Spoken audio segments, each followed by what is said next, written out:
Today on Locked On Rockies, the Denver Nuggets did it! Champions for the first time. When can we say the same, if ever, about the Colorado Rockies? You are Locked On Rockies, your daily Colorado Rockies podcast. Part of the Locked On Podcast Network, your team every day.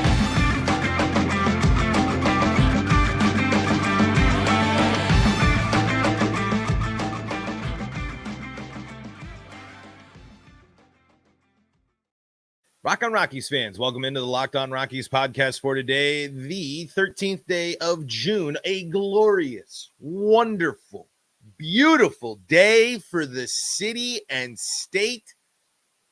Denver, champions again. Well, technically the first time, but another championship for the city of Denver, another championship won in Ball Arena. The Denver Nuggets are your NBA champions, an unbelievable run by an unbelievable team. They are the theme and the topic and the idea of today's episode of Locked On Rockies. We are your daily talk of Rockies baseball right here on the Locked On Podcast Network, where you can find your team every day. And if your team is the Colorado Rockies, you're in the right spot, because that's what we do around here. Let's talk about the Colorado Rockies each and every day. We thank you for making us your first listen of the day. We're free and streaming on your favorite streaming service. We also stream a ton of our episodes live on the Locked On Rockies YouTube channel, where you can be part of the live chat, just like Joel DeGrace. You can be part of the show. Fire off your hot takes. Tell me what you want to know about the Colorado Rockies. We'll break it down together. That's what fans do. That's what we do. I am your Rockies fan extraordinaire, Paul Holden. Been following this team my entire life and bringing you your daily Rockies talk for 3 seasons now. And today's episode is brought to you by Game Time. Game Time is where you need to go for last-minute tickets. Download the Game Time app, create an account, and use code LOCKEDONMLB for $20 off your first purchase. Last-minute tickets, lowest price guaranteed. Today on the Locked On Rockies podcast, there's so much to take away from the Nuggets being incredible and awesome and doing something for the first time. And I think that they're relatable. I think for a long time, these two teams were kind of, an afterthought for more often than not. But they've also had moments of greatness and moments of success. The Nuggets, obviously, with the Melo and the Billups and AI back there, they had some interesting, they had some other pockets of success earlier on. And then they saw something. They saw a foundation. They saw, and they got creative. Mind you, the Nuggets drafted the best player in all of basketball, arguably going to go down as he just had one of the greatest postseason performances ever. He's the first. How many things, how many stats, how many records is Nikola Jokic the first person to do so? He's incredible. And the Nuggets saw that. The Nuggets understood that. The Nuggets believed in that and built around it. They embraced the player. They embraced something different. They embraced their unique style. But it took time. Mind you, Nuggets were the longest, I believe, in NBA history, are the team that it took the longest time since their existence to win a title. It took a lot of work to get here. But they saw a foundation and they've stuck with it. And it's now led to what's going to be an incredible stretch of Nuggets basketball. What's already been an incredible stretch of Nuggets basketball. The Nikola Jokic, Jamal Murray era of Nuggets basketball is above and beyond the greatest era in Nuggets basketball history. Doesn't that sound a little familiar?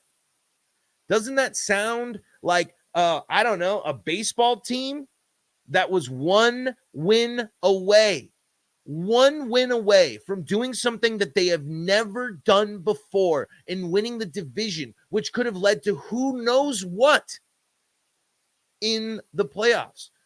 Sure, the Rockies lost there, but look at the difference.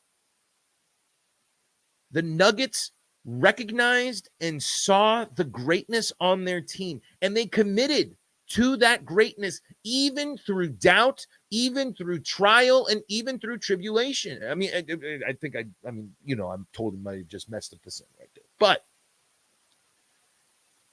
teams aren't always going to commit. The Nuggets committed to Jamal Murray. They stuck with him through huge injury.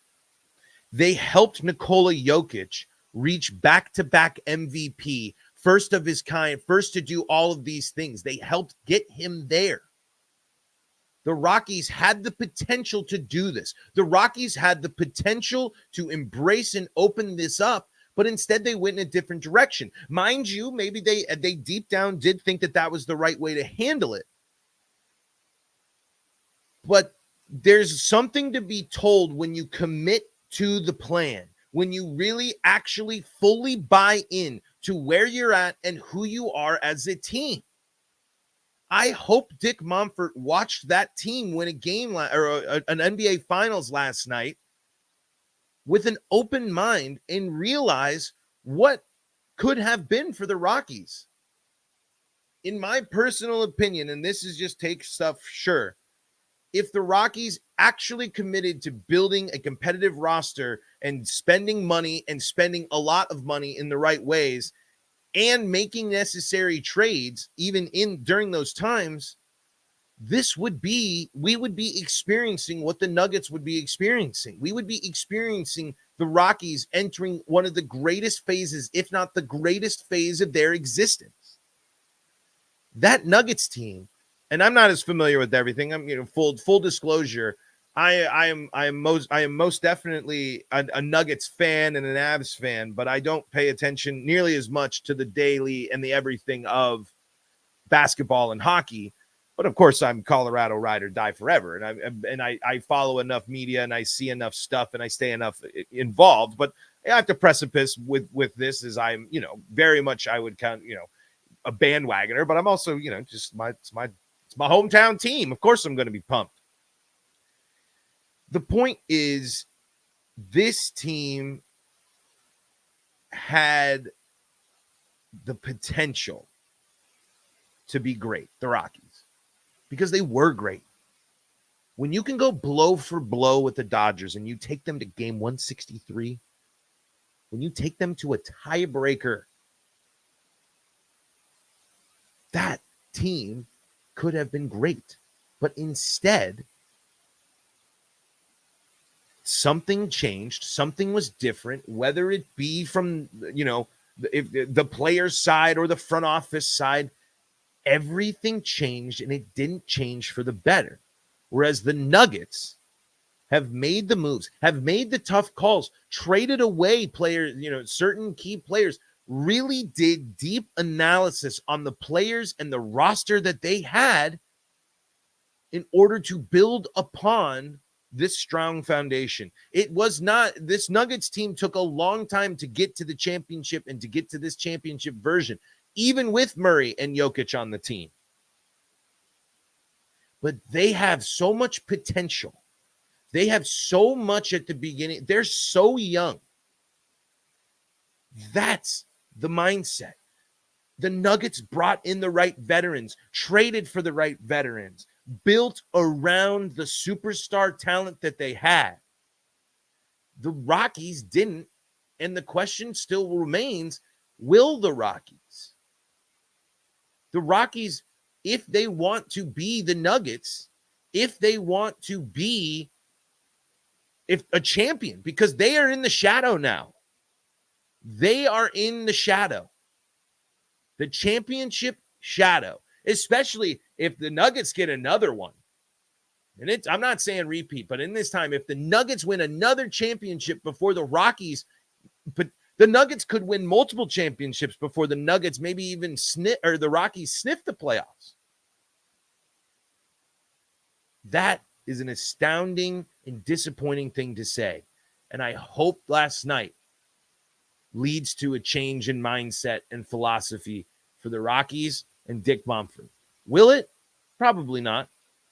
But maybe, because I think that shadow is going to loom large over the Rockies, even if Coors Field is packed all summer. Want to talk about a cool moment from last night as well. Something that I thought was a really cool thing to see, and talk a little bit about the game last night as well, as I just wanted to kind of get my little spiel about the Nuggets and the Rockies there. I just think they're two teams with a ton of similarities, and one team, you can see the drastic differences, and you can see the fruits of the labor of committing and building on a strong foundation on one, and you can see where another team is at by not doing that and moving on from that foundation, that strong foundation. And let's hope then, who knows, maybe for hopefully building for a stronger one. Okay, let's talk about cool moment from last night. Talk about the game from last night as well. Not the Nuggets championship win, but again, congratulations, Denver Nuggets, your champions. Let's talk more Rockies baseball here coming up in segment number 2. We are brought to you today by Game Time, and Game Time's got you covered if you are in a situation where you need last-second tickets. You didn't think ahead, and that big event's coming to town, or maybe you've been on the fence about if you want to see the show or not, or maybe you got that last-second person to cover for you here on a big night with something going on. Well, guess what? Game Time's got you covered with deals on last-minute tickets and their best price guaranteed. You don't have to stress over the tickets because you're going to know where you're sitting. And when you buy the tickets, when you look at tickets, you're going to get a picture of where those seats are, so you know exactly where you're going to have your seats are at and know what you can expect when you get to the venue. And it's all the sports action, concerts, comedy, anything you can think of. Game Time's got you covered. Tickets are sent directly to your phone. You never have to dig through your email. Download the Game Time app, create an account, and use code LOCKEDONMLB for $20 off your first purchase. Terms do apply. Again, create an account and redeem code LOCKEDONMLB for $20 off. Download Game Time today. Last-minute tickets, lowest prices, guaranteed. This is the Locked On Rockies podcast. We're free and streaming on your favorite streaming service. Also on Sirius XM and the Sirius XM app, along with the play-by-play of the Colorado Rockies. Just search Rockies in the app or on Sirius XM, and you'll be taken to where you need to go. Locked On Rockies, of course, your home for us as well. Free and streaming on your favorite streaming service, as well as live on the Locked On Rockies podcast on YouTube, where you can be part of the live chat. Fire off your hot Rockies takes and more. Tell me what you think about the team. And I wanted to point out a cool moment from last night. Not only was it cool that the Rockies were able to hold on and win in a hard-fought ball game in a place that, can be difficult to play in. Fenway Park is a wacky ballpark, man. Just a weird place to play, I think. It's really cool, but it is, just an interesting architectural feat for that ballpark. As a team and a fan of a team that gets a lot of conversation about the ballpark and the wackiness of it, Fenway Park ranks up there. I mean, just hard line drives off the Green Monster just kind of crack me up. Like it's just like no one would put something up like that in a modern day, but I'm glad it has to exist because it adds a lot to the charm. And same with signing your names and everything. It's always cool. I think it's always a big moment for players to go behind the Green Monster. They talk about it all the time. I think that's a huge moment for those young players to go. That's baseball history. And when you care and you deeply appreciate the game, it's probably a whole new world being able to step on a field with that much history. But Daniel Bard, I think, had this one circled for a bit. And it just goes, there's more. Daniel Bard, I believe, had a big profile on him. I can't remember in what outlet, but that's a big moment to just sit there and reflect, I think, for him and for you as a fan. That was the ultimate challenge. Daniel Bard stepped up on the mound there after, leaving that place at one point, at one of his lowest points in his career and probably life. It's a hostile place to be, not performing and things of that nature. So for Daniel Bard to be able to return to Fenway, to be able to step up in a big situation in the game as well and navigate it without harm and be successful and do his job, had the walk, but no damage done. That's a big moment. I mean, that's a key moment for people that appreciate the work and the grind. When you think about those type of things, and when you think about getting yourself right, and even the things in your life, that's a moment where Daniel Bard at one point fell and instead rose up to the occasion, did his job, handled business. And now, even though the Red Sox in a different spot, the Rockies, of course, where they're at, that's a that's a major accomplishment for Daniel Bard personally. I think that, and I think that might be a moment that you can point to and say, Bardo, like, it's time, man. It's time for you to be the closer of the Rockies again. And, maybe with this stuff and the walk issues and things of that nature, Daniel Bard, I don't think is going to be a trade candidate. I think the Rockies want to, keep Daniel Bard and keep him in their bullpen. That could totally change, of course. But I think now's the time. Maybe, and on the flip, if Justin Lawrence is going to be the closer for the team, I don't really hate that either. If Daniel Bard's going to be your eighth inning guy, that's fine. You're not going to be too upset with that. But hopefully with with Lawrence's splits and the Rockies having a more confident and more back to what we know him for, Daniel Bard, it's a great two options to have at the outside of your pen, as long as the walks are limited. Of course, the Rockies, we know how bad the walks, and especially those two can be. Those two are certainly guilty of walks in big situations. But I just thought that was a really cool moment for Daniel Bard, and a really cool moment for him. And I really do like these stories. I do like the human side of sports. I think when you get the human side of stuff, you just get a little bit more of an insight of the game. You get a little closer attachment to the team, and just feel like you kind of know what's going on a little bit more. Obviously, we don't know much, and we're fans. We shouldn't know a ton, but it's when you get these glimpses and when you see these moments and you understand the stories, it's pretty cool.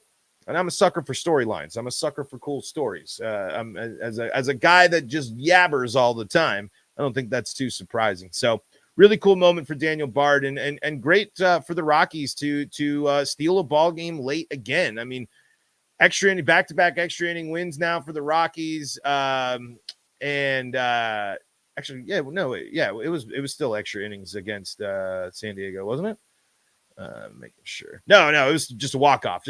I forgot the rain delay made it feel like it, but back-to-back 9 strong performances for the Rockies there in the final frames of games, especially. That's how you have to handle the extra inning situations. You can't not score, and then the extra insurance run, that second run is so crucial. And it came from smart heads up play, came from just putting the ball in play. It was good for the Rockies. It was a nice, solid win. And again, another situation where the Rockies coming alive late. That's always nice to see. You'd like to see him getting going a little bit early, but James Paxton certainly had the number. The Rockies are still continuing to strike out a bit. Another double-digit strikeout night for the Rockies as an offense. But hey, now you're looking at a chance to win a series. That stealing that game, coming up big in extra innings, that's important, and especially to do that on the road in a place that's tough to play. And as Lux Ace pointed out, Nolan Jones continues to have a bit. That play he made, robbing that home run, was stellar, exceptional play. And yeah, I mean, again, this is the moment. Let's keep letting Nolan Jones do his thing. Adrian says, who do you like gone at the deadline? Any veteran on an expiring contract, if you can get anything at all, even if it's cash, I think you should fully embrace the young guys and these guys. And with the injuries that they've faced, the Rockies, like we talked about yesterday, don't have much of a choice. So Luxay says, I had a bad feeling when Devers came up to the bat, but why put in Johnson? I mean, well, it's Bud Black's commitment to his guys. I mean, he was able to, if he turned to him at one point in the season, he turns to him again. It's probably also lefty righty matchup as well. Probably better splits, better options, something like that. But Devers is scary for sure. Absolutely. Someone that can certainly drive in some runs, but hey, the Rockies were able to survive and manage, but Pierce Johnson's issues are just are glaring and unfortunately are continuing to get worse. There hasn't been an impressive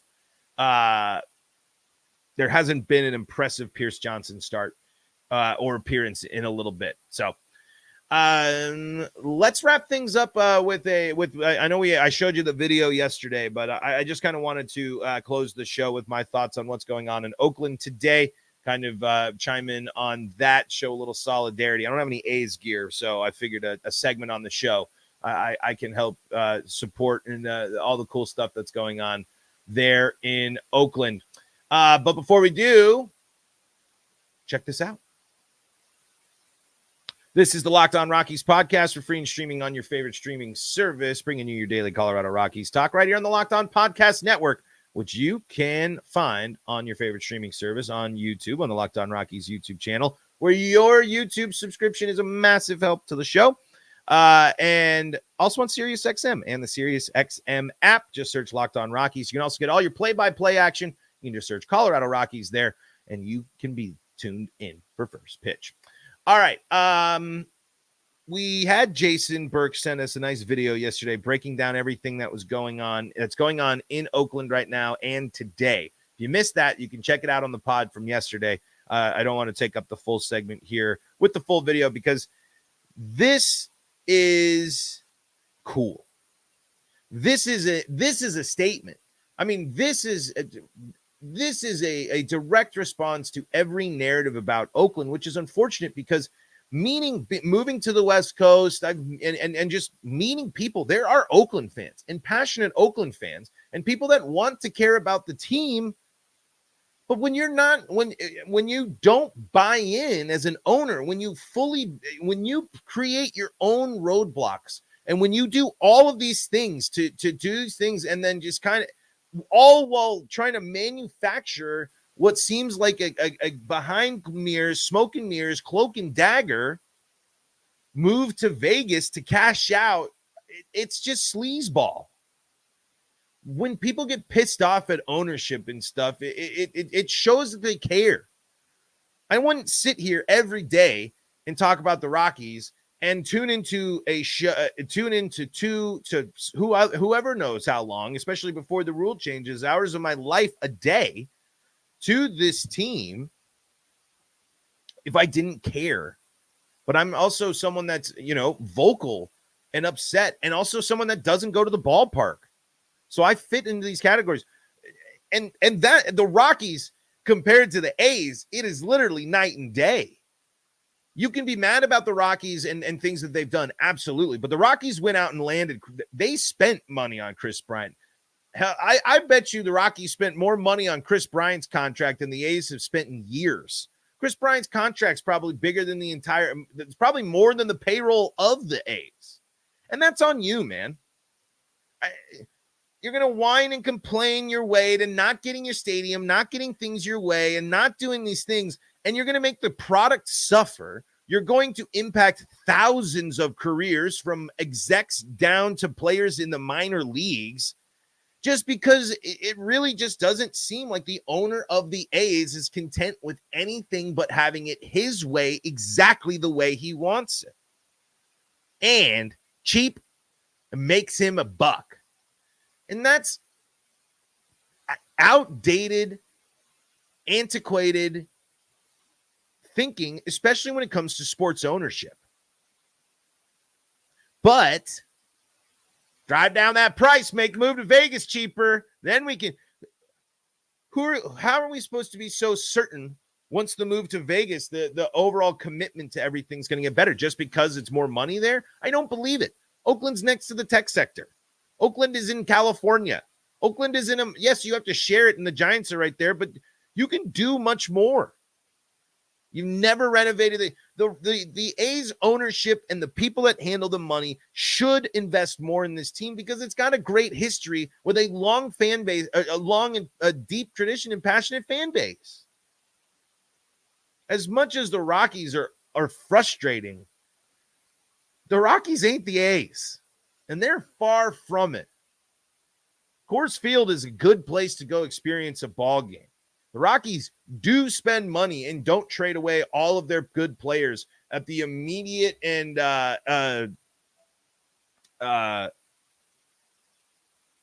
they as much as we wanted them to commit more, they do commit to their players and don't, and sometimes too much, as we've seen. But like we said, the Rockies inaction is on their own, and the Rockies getting better. Give me that. At least the A's, it just seems like the A's owner just says, you know what, if it can't be done, it's ridiculous to just sit there and say, if it can't be done for this price or just by hitting gold on the year where all the young guys and the prospects on rookie deals and everything pan out, that's how we're going to do it. Man, that's lazy. I don't know. Lazy might not be the thing. Just tone deaf. And not to mention, like, losing a team with history. Like, you feel for the people of St. The Rockies ain't ever leaving Colorado if they're ever up for sale. You know what I'm saying? Like, we don't have to deal with it. I can't even imagine how heartbreaking it would be to be a lifelong A's fan right now. And that goes for all the other. I mean, it's tough. I know it's a business. Hey, whatever. But that's how I feel about it. You can have your different philosophies and all that stuff. And when you, it's just, to me, this whole Oakland A's situation has been mishandled by greed and cheapness when you're playing the ultimate game, when you are wealthier than so many more people, and then you try to be cheap. I'm sorry. I've said it before. Owning a baseball team should not be cheap. If you are going to own a baseball team, you should be willing to make it the best. I'm a salary floor, not salary cap guy, personally. I think teams should be and for the fans to organize this and to show and demonstrate that they how much they care, that speaks volumes. And if you are just so blinded by your greed and blinded by your own self-interest that you negate everything that the A's can mean to an entire community, that's heartless. Because A's media and things have tried to make the Oakland A's fan the problem. And I can tell you, there are a lot of passionate Oakland A's fans out there. They do exist, and they're going to show up today. And I just wanted to give my shout outs to them and shout outs to the Oak Together movement, because I couldn't imagine feeling how it feels to be an A's fan. Not only being up for sale, but being strung along this entire time with this terrible way to run a baseball team and mindset and philosophy about running a baseball team. So tune into the game. I think it'll be cool. I'm going to check into it too. I really hope I'm trying to track down a Cell shirt as well, because I feel kind of the same way. It's never going to happen, but hey. Folks, that's going to do it for today's episode of Locked On Rockies. Thank you so much for tuning in. Great live chat today, and a big-time go Nuggets. Man, so fun. So cool. Denver Nuggets, NBA champions. Woo! Okay, we are free and streaming on your favorite streaming service. We are your daily Colorado Rockies podcast. We are on SiriusXM and the SiriusXM app. Thank you for tuning in. Thank you for checking out the Locked On Rockies YouTube channel and hitting subscribe. That is one of your best and easiest ways to help grow the show. Folks, until next time, this is Paul Holden saying so long from the Locked On Rockies podcast.